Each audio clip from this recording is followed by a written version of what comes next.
Who is your shepherd? Who is your shepherd? Amen. You know, many a times we hear about shepherd. Now, a shepherd is someone who looks after sheep. And every shepherd exhibits certain attributes.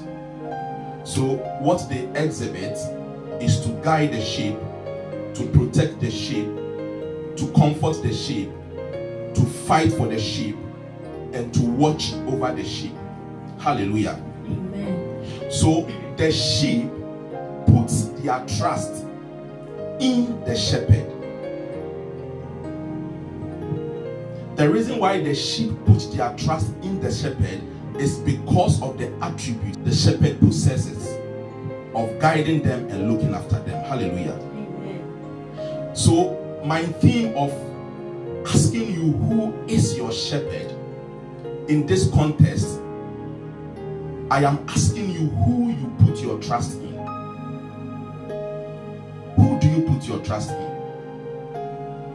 Who do you trust to guide you, to protect you, to comfort you, to fight for you, and to watch over you? Is your shepherd a spiritualist? Is your shepherd someone who practices voodoo? Is your shepherd a malam? Is your shepherd a psychic? Who is your shepherd? Today I want to speak on the shepherd, or about the shepherd that I know. And Bible says that we speak of what we know and what we testify about. Hallelujah. So I will speak on the shepherd I know. Amen. Let us read something from Psalm 23 verse 1 to 6. Psalm 23 verse 1 to 6. And I read, "The Lord is my shepherd, I shall not want. He makes me lie down in green pastures. He leads me beside the still waters. He restores my soul. He leads me in the path of righteousness for his name's sake. Even though I walk through the valley of the shadow of death, I will fear no evil." Hallelujah. "For I will fear no evil, for you are with me. Your rod and your staff, they comfort me. You prepare a table before me in the presence of my enemies. You anoint my head with oil. My cup runs over. Surely goodness and mercy shall follow me all the days of my life, and I shall dwell in the house of the Lord forever." Amen. Amen. Brethren, this is the Psalm of David. So David wrote this psalm, when he was, the Lord saved him from Saul and his enemies. Hallelujah. So when the Lord delivered David from Saul and his enemies, he sat down and he wrote the Psalms. That the Lord is my shepherd. So why did David say the Lord is my shepherd, instead of saying the Lord is my savior? Because the Lord saved him from Saul and his enemies. But David said the Lord is my shepherd. Now remember that David himself was a shepherd boy. Bible says in 1 Samuel that David was in the wilderness looking after sheep. Now the wilderness is a place of lack. The wilderness is a place of dryness. The wilderness is a place of starving. The wilderness is a place of survival. So David was in the wilderness and he was looking after sheep.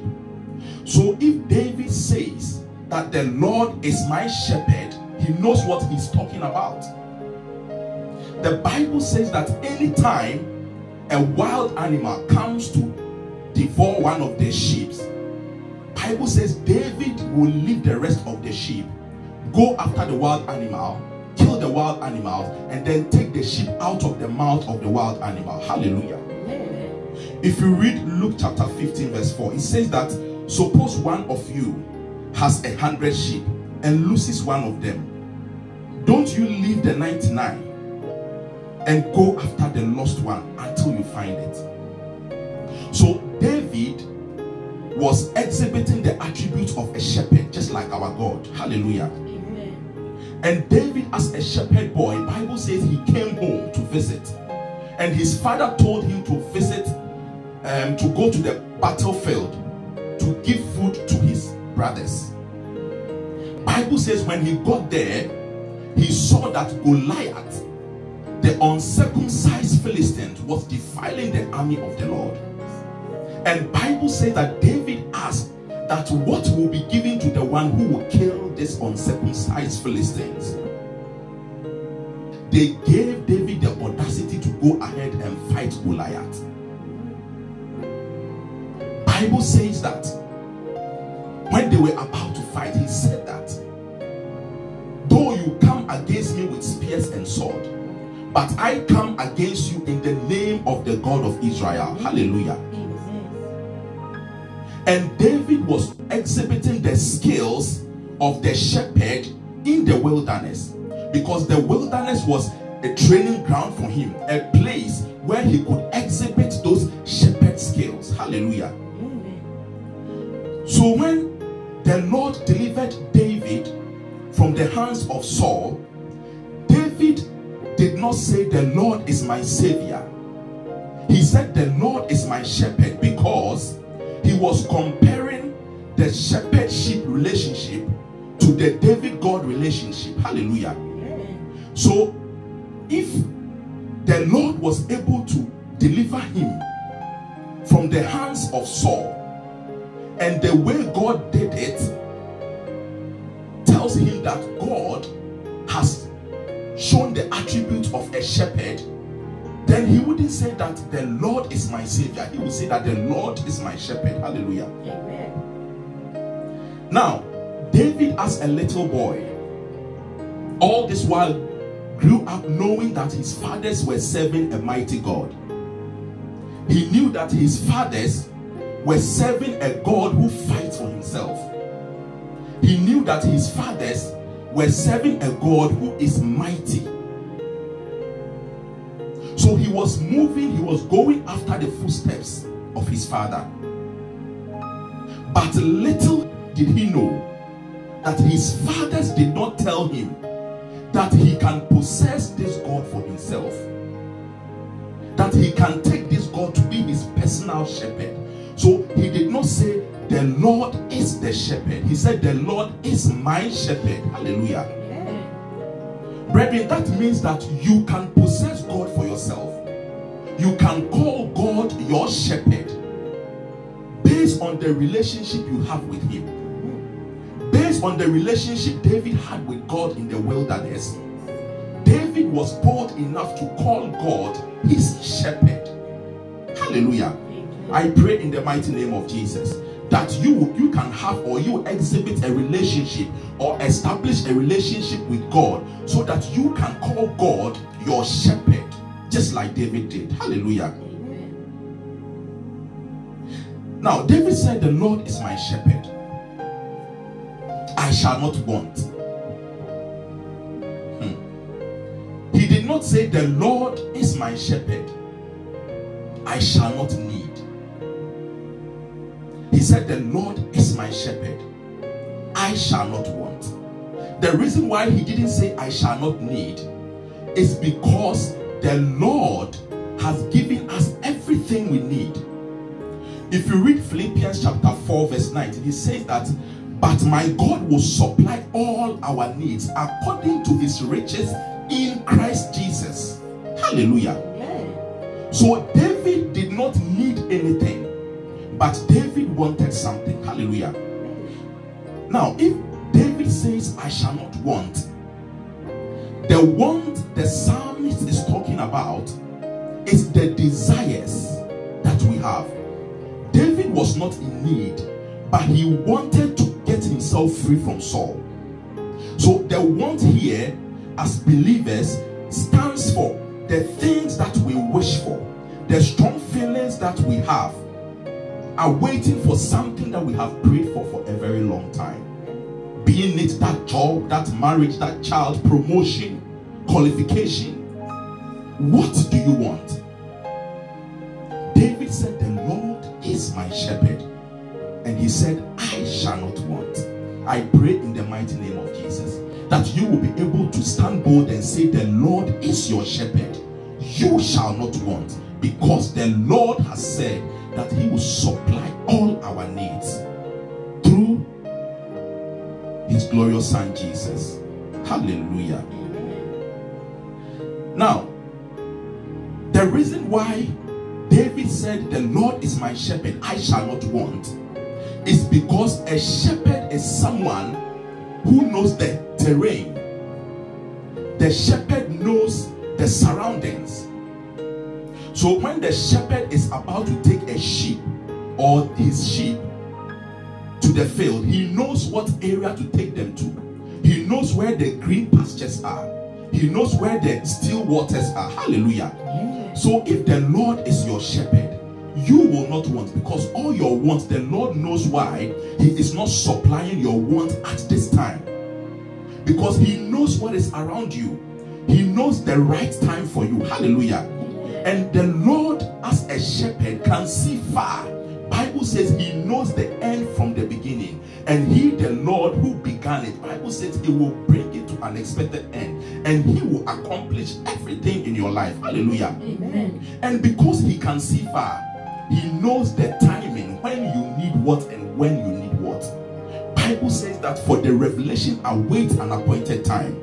He says that it will linger, but we should wait for it. It will not prove false, but it will surely come to pass. Hallelujah. Amen. So the shepherd knows the terrain. The shepherd knows when you need this. The shepherd knows when you need that. He knows that when he gives you this job right now, you might not be able to stay long in that job. If he gives you this marriage right now, something will come in your way. If he gives you this child right now, something will come in your way. But he knows the right time for you. He knows the terrain. He can see far. I pray in the mighty name of Jesus that the shepherd who is our God, the shepherd who is the Lord God Almighty, will guide you through your terrain and take you to the still waters, and take you beside the still waters and where the green pastures are. Hallelujah. Amen.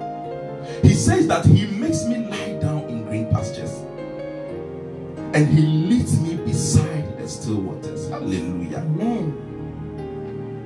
Like I said before, the shepherd knows where the green pastures are, and he knows where the still waters are. In the wilderness, we don't know. If a sheep is thirsty, they don't know where the water is, but it is the shepherd who will guide them to where there is water. Sometimes as believers, we find ourselves in the wilderness where things seems not to be working, where everything has gone down. Bible says, for all may say there is a casting down, but you will say there is a lifting up. Because your God is the shepherd who knows the terrain, the shepherd who knows where the still waters are, the shepherd who knows where the green pastures are. Amen. So when everybody is saying that, oh, coronavirus is here, we are on a lockdown and we are in lack, we are lacking job, people are losing their job, you will say that there is a lifting up. You will say that I am blessed. You will say that I am trending on green pastures, because the Lord is your shepherd and you shall not want. Hallelujah. Amen.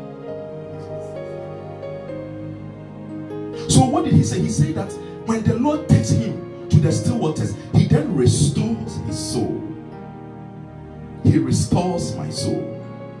Now, the still waters here stands for life. Because when you plant a seed and you don't water it, it dies. And the only person who can restore our soul is Jesus Christ. Hallelujah.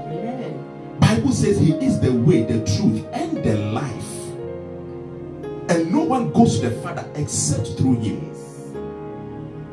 So if Jesus, who is the still water, comes into you, he then restores your soul from the old man to the new man. Hallelujah. And one thing that we have to know is that when Jesus restores your soul, he makes you afresh. He makes you anew. He makes you, people envy and jealous you. Because people are out there who have seen the Jesus in you. People are out there who have seen the new light in you, the new life in you, the new living water in you. And they wish they would experience this. Hallelujah. It is only Jesus who can give you this. And he says that he leads me in the path of righteousness. Now, after Jesus, the living water, after Jesus, the life comes to restore your soul unto him, he then brings in the Holy Ghost, who will now lead you onto the path of righteousness. Hallelujah. Amen. Because Bible says that Jesus Christ came to die for our sins, and he restored us back unto God. And Bible says because of the blood of Jesus, God sees us as righteous. That is why he says that we are the righteousness of God through Christ Jesus. So the Holy Ghost comes to teach us into all truth. The Holy Ghost comes to lead us onto the path of righteousness. So if David says that the Lord is my shepherd, I shall not want. He leads me beside the still waters, and he restores my soul, and he leads me on the path of righteousness. David is now addressing the issue from Genesis to Revelation. Amen. Telling you how the Lord God, who is a shepherd, operates in the life of a man. Hallelujah. Amen. And he says that for his name's sake, though I walk through the valleys of the shadow of death, I will fear no evil, for you are with me. Amen. Your rod and your staff, he says that they comfort me. Hallelujah. Amen. Your rod and your staff, they comfort me. So David said, for your name's sake, for the sake of the name of Jesus, Bible says that the name of the Lord is a strong tower. He says that the righteous run into it and they are saved. So if you are walking through the valleys of the shadow of death, you will fear no evil for his name's sake, because his name is a strong tower. Hallelujah. And he says that he guides us with his rod and his staff. Now his rod and his staff that is guiding us is the little punishment we receive from God when we go wrong.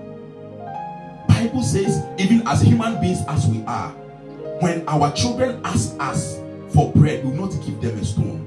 When they ask us for fish, we will not give them a snake. How much more our God in heaven? The rod of a shepherd does not kill the sheep. The rod of the shepherd guides the sheep. Hallelujah. Amen. So he said that his rod and his staff, they comfort him. And he says that you prepare a table before me in the presence of my enemies. Hallelujah. Yes. And you anoint my head with oil. Amen. And my cup runs over. Hallelujah. Amen. Brethren, the Lord will always prepare a table before you, not in the presence of those that love you, But in the presence of your enemies, in the presence of those who pray for your downfall, in the presence of those who saw you going down, in the presence of those who never wish you well, in the presence of those who laugh at you, in the presence of those who have given you that bad name, in the presence of those who never wish anything good for you, David says in Psalms that the Lord will set a table before you in their presence. Hallelujah. Amen. Now, I always say that the Lord always sets tables in the presence of enemies, because the enemy is the one who saw you going down.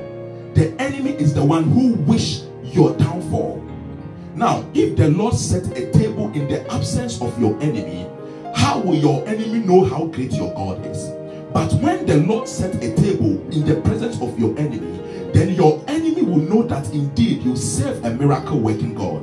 Then your enemy will know that indeed you serve a mighty God. Then your enemy will know that indeed you serve a God who never fails. Hallelujah. Amen. He will prepare a table before you in the presence of your enemy. And one thing he added was, I said, he would then anoint my head with oil. Hallelujah. So after the Lord has set a table before you in the presence of those who wish your downfall, the Lord will now anoint your head with oil. Now, if David says anoint your head with oil, David is trying to say that the Lord will give you that glory. The Lord will make your enemies see that light in you, that glory in you, for them to know that although the Lord, even though the Lord has set a table before you in their presence, the Lord has also elevated you above any other thing. Bible says that Christ in us, the hope of glory. And Bible says that the Lord has given Jesus a name that is above every other name. And he says that at the mention of the name Jesus, every knee will bow and every tongue shall confess that Jesus Christ alone is God. Hallelujah. So if Jesus Christ is living in you, he will elevate you above your equals. After he set a table before you, his glory will show in you. His glory will be seen in you. And people who once called you a drug addict, people who once saw you and said, oh, this guy will never make it in life, they will see you and say that, wow, what manner of love that the Father hath lavished upon us, that he has called us the children of God. Indeed, you are a child of God. Indeed, the Lord has intervened in your situation. I pray that it will be like that for you in the mighty name of Jesus. Amen. And he says that, and my cup will run over. Brethren, there's a difference between anointing your head with oil and your cup running over. Now, your cup running over means that anything that you were seeking for, any want that you are looking for, if you are looking for one, God will give you 3. If you are looking for 2, God will give you 4. If you are looking for 5, God will give you 10. Because he didn't say that your cup will be full, he said that your cup will run over. Hallelujah. So if you are looking for a degree, God will give you a distinction. If you are looking for a master's, God will give you a PhD. If you are looking for just, a car to run around with, God will give you a very expensive car. Something that the people around you will see that, wow, it is the doing of the Lord.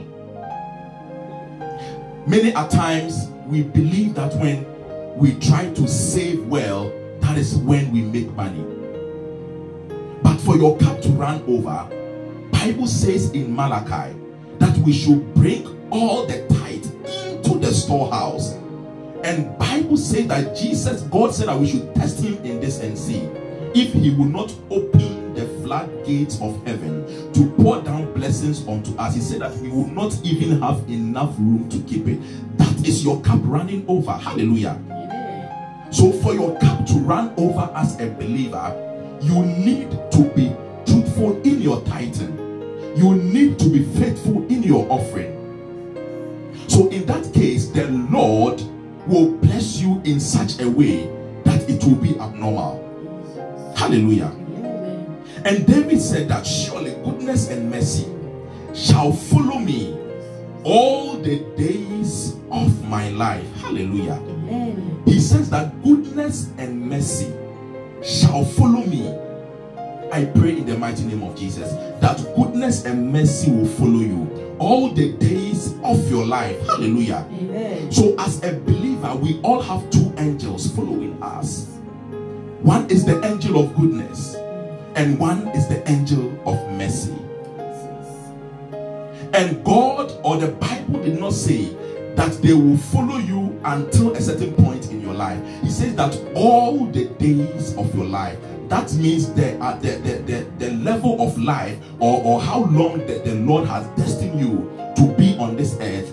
That is how long they will be with you until the end of your life. Hallelujah. Amen. But there is one promise attached to it, or there is a clause attached to it. He said that, and I shall dwell in the house of the Lord forever and ever. So the goodness and mercy, they will follow you all the days of your life, but they are following you not for you to go out there clubbing. They are following you not to go out there indulging in sin. They are following you so that you will dwell in the house of the Lord, not for some time but forever. Hallelujah. Amen. Now the Lord is a God who is a God of principles. He is a God of law. Now he makes promises and he tells you what you will get after obeying those promises. He said, give and it shall be given unto you. And now he's saying that surely goodness and mercy shall follow you all the days of your life, but you shall dwell in the house of the Lord forever and ever. Brethren, who is your shepherd? I am asking you again. Who is your shepherd?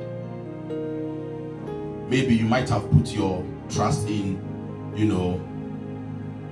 a certain malam who has given you a bead, that you tie around your waist, or you've got some talisman on you or whatever.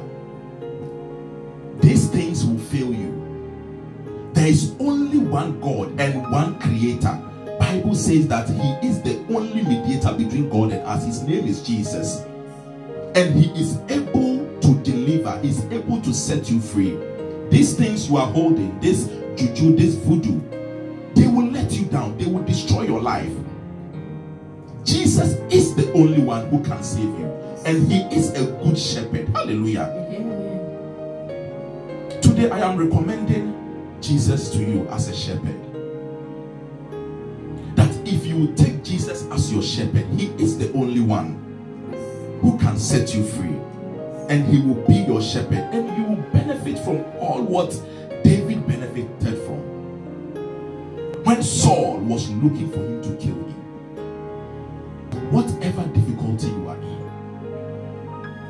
whatever you think you have tried so hard using your human effort and it's not working, I want to recommend a man called Jesus to you.